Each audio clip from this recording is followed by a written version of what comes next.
Thank you so much for joining us here on the New Year, New You podcast, the podcast that only happens once a year. Today, we are, of course, going to talk about New Year's resolutions, and topics include going to the gym 3 times in January and then never going again for the rest of the year. And we're also going to talk about how to throw out a fresh pack of cigarettes only to go to the convenience store and buy one the very next day. Sorry, I've got a phone call here. Oh, it's my producer. He says that a podcast should actually happen weekly, and doing a podcast that only happens once a year is actually a terrible idea. But luckily, this is not the whatever the hell I just said podcast. This is the Photography Friends podcast, and I'm your photographer, Jared Poirier. And although the intro to the show was fake, I am going to be talking about New Year's resolutions today. But luckily, I'm going to talk about New Year's resolutions that are specifically related to photography. Hopefully that sounds good to you guys. I think it's kind of a timely, I don't know, maybe it's a little bit of a late idea. But, you know, podcasters, we need a little bit of time off every now and again too, you guys. So before we can get into these New Year's resolutions, I just want to thank our gracious sponsor, which is, of course, CloudSpot, the easiest way for photographers to deliver and sell their photos online. You can experience beautiful galleries and easy downloads, and you know what? You're going to save time, you're going to impress your clients, and to sweeten the deal, even more than that, it's already pretty sweet. It's like a sweet, like sugar dipped, freshly baked croissant. But to make it even sweeter than that, I can offer you guys 50% off of CloudSpot. All you got to do is click that link down in the description, and it will probably change your entire photography career. So speaking of changing your photography career, I thought it would be a good idea to do an episode on New Year's resolutions. People kind of make fun of New Year's resolutions, as I did at the beginning of this podcast, so I'm guilty of that as well. But I do think it can be an important thing, right? There's a reason why humans organize time into years, I guess, to keep track of things. And on a personal level, it is like a chance for you to have a new start, to refocus on, the things that you really want to improve in your life. What's more, you get a bunch of time off, like right before New Year's usually. I mean, if you're me, you probably took like a week and a half off or something like that. Probably not enough.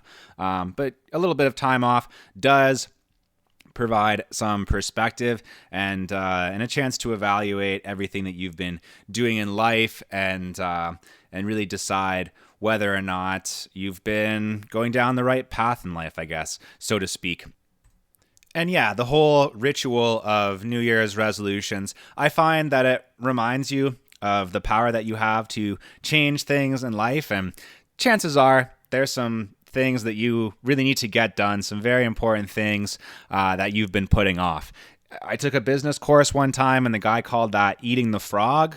I'm not sure why you even need to eat a frog, but what that means is just like the uncomfortable thing that you need to get done in your life or in your photography business that you just kind of never get to. I guess people can also say like ripping the Band-Aid off. I don't know why I'm using such gross analogies. Like now you guys are thinking about Band-Aids and frogs, and I just want you to focus on some New Year's resolutions. So let's get into those. My first New Year's resolution as it relates to photography is to take more photos for fun. I am one of those weird people who do photography for a living, so I end up shooting a lot. But it's mostly paid shoots, and I find that the joy of photography really comes from the photography that you do for fun, photography that you do just with your family or just with your dogs or whatever it is, whoever you have, whichever loved ones you have that you can force to do photos with.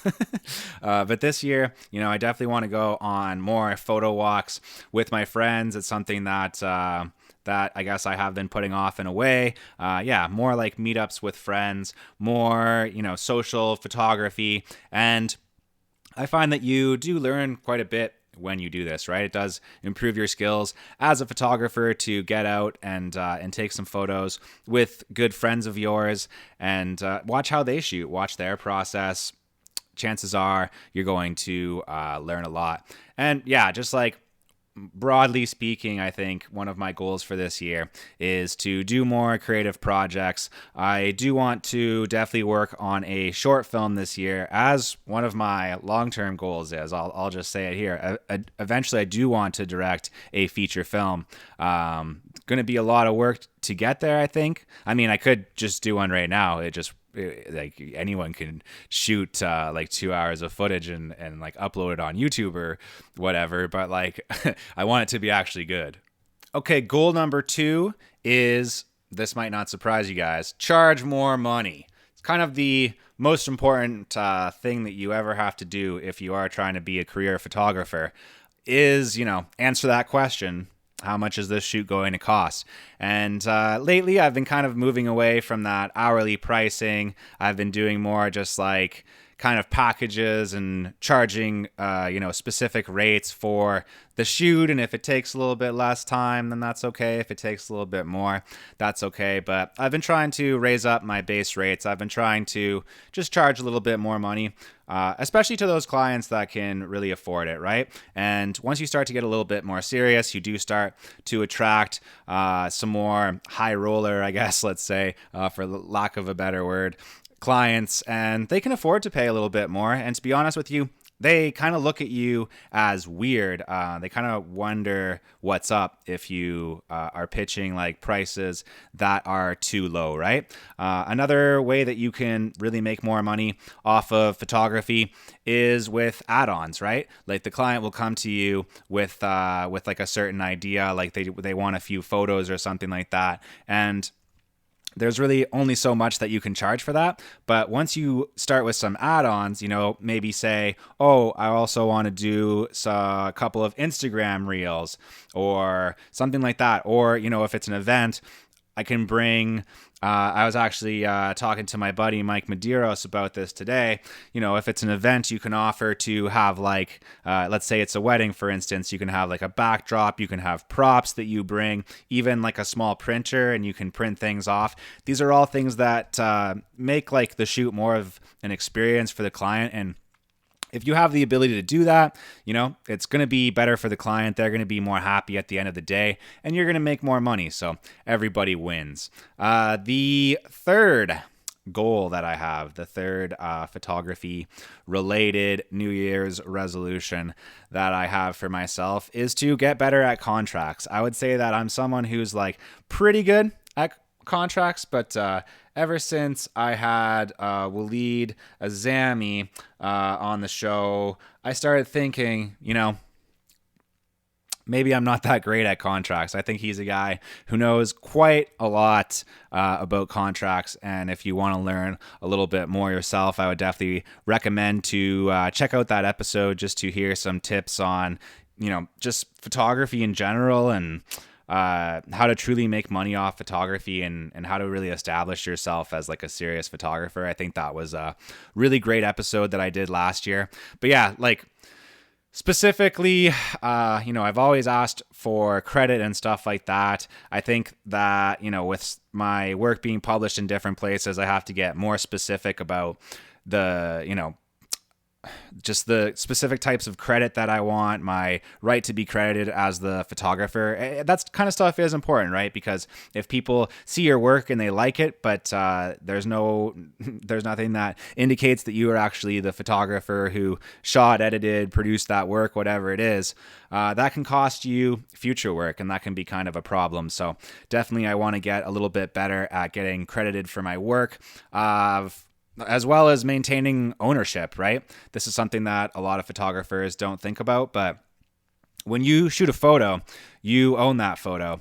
And, if the client wants to buy that and they want to do whatever they want to do with that photo and not even have to credit you, they can do that, but that's going to be a very different type of fee than would be involved with just your standard, the photographer is maintaining ownership and they are granting you like specific usage rights for specific cases, which is kind of the next thing that I really need to get better at in terms of contracts, understanding those specific rights like promo rights, commercial rights, merch rights, really wrapping my head around all of that and kind of pricing that stuff out. A la carte, right? You don't need to just sell the whole ship for one price. As you get more serious, as you get more established as a photographer, people are going to be making quite a bit of money off of your work, and it's really important that you get paid for that, whether that's, a percentage or an upfront cost, however that looks. Okay, resolution number 4 is to tailor my approach more. The truth is that different types of shoots require a different approach, and I have a tendency to sometimes scare people a bit with my level of intensity. I've been told before that I'm a pretty intense person, which has helped me in a lot of ways. I think that in order to, have a business and a podcast and all of that crazy stuff, a band as well, a wife, dogs, I kind of do have to be a little bit intense, but it's not appropriate for every single situation. It's not appropriate for every single shoot. And I think that if I want to even get better than I am now, if I want to get, more clients and, clients that are a little bit higher paying, I do think that I have to learn how to tailor my approach to the shoot that I'm doing.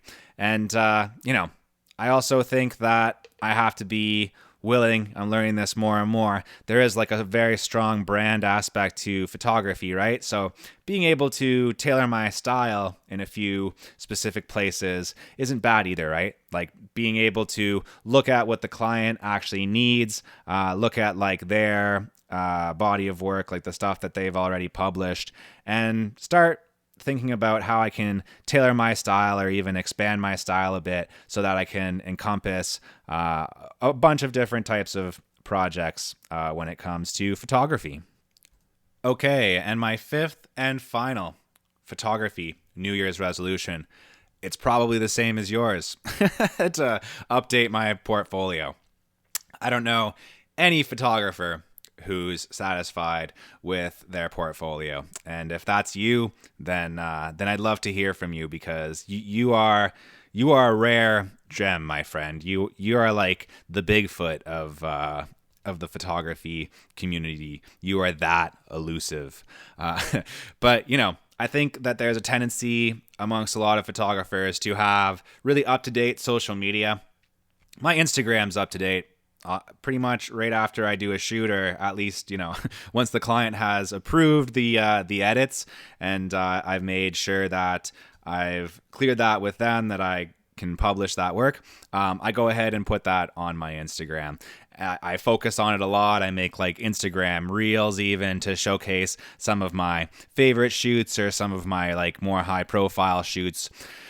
But that website portfolio, you guys, that thing is out of date. I use Squarespace for my website, so it is pretty freaking easy to update the photos. I basically just have to go into Lightroom, export some, smaller versions, some small JPEGs of some of my nicer photos. And I just need to update my website. I don't know why I put it off so much when I update the Instagram thing. I guess because it's like social media, there's like a weird social pressure to update that, or you just think that people are going to see it more on Instagram or whatever for some reason.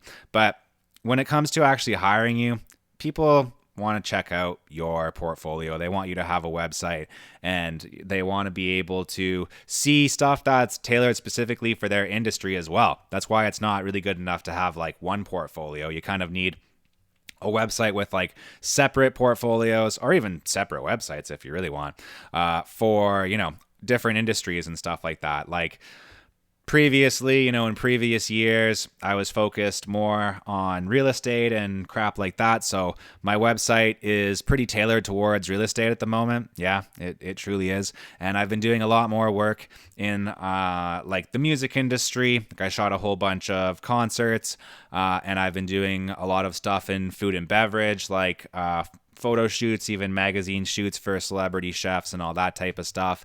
And my website, to be honest with you guys right now, as I always am honest with you guys, because you are my photo friends after all. I don't have any real friends, so I need you guys.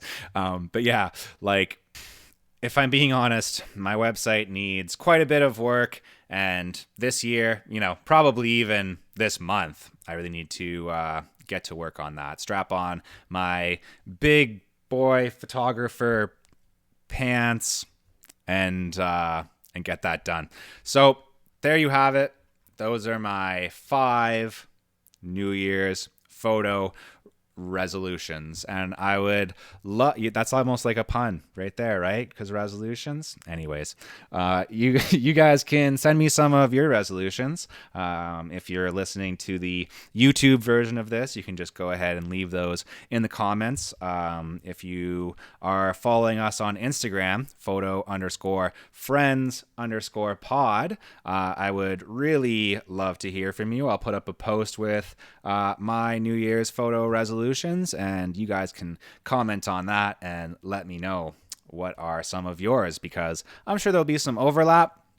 These are things that I know a lot of photographers face, but I'm sure that there's some interesting, creative, out-of-the-box ones that you guys have that I didn't really think about. Before I get out of here, I want to remind you, you can do the show a huge favor if you go over to Apple Podcasts, or whatever they're calling it this week, and drop a review for us. 5 stars, obviously. It's a great podcast. And you can also donate to our Patreon if you feel so inclined to do that. You can also check out CloudSpot, which is our beautiful, gracious sponsor, and you can get 50% off of CloudSpot just by clicking that link down below. And for the something random, I don't know, I feel like my instinct is to do a really comedic something random, but sometimes a sincere something random is in order. So here's something that I've been thinking about recently. When someone really close to you dies, like a family member or a really close friend, something like that, like with me personally, I have a tendency to weirdly feel a little bit guilty that I've kind of taken, and this is going to sound a little bit silly, I guess, but I feel guilty that I've taken like their life essence away from them in a way, because they taught me so many different things. They really like left their mark on me, and now they're gone and I'm still here, right? And I'm still like using the things that they taught me. For whatever reason, I was feeling a little bit guilty about that. And I told that to my wife, Masha, and, she made a pretty good point. She said that those people don't want you to feel guilty about that. They gave you those things, those lessons, those skills, those abilities. They gave that to you willingly, and they want you to, live up to your own expectations for yourself and really be your best self.